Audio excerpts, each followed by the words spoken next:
तुमचं आमचं सर्वांचं लाडकं नेतृत्व, अजितदादांचं अपघाती मृत्यू झाल्याची घटना कानावरती पडल्यानंतर मन सुन्न झालं, धक्का बसला.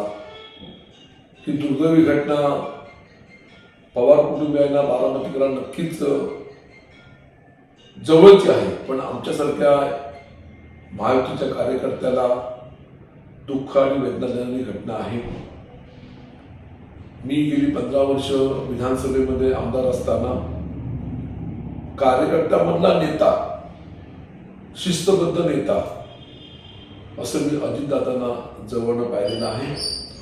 असं एक नेतृत्व महाराष्ट्राच्या, देशाच्या राजकारणातून पस्त झाल्याची घटना खूप वेदनादायी आणि दुःखद आहे.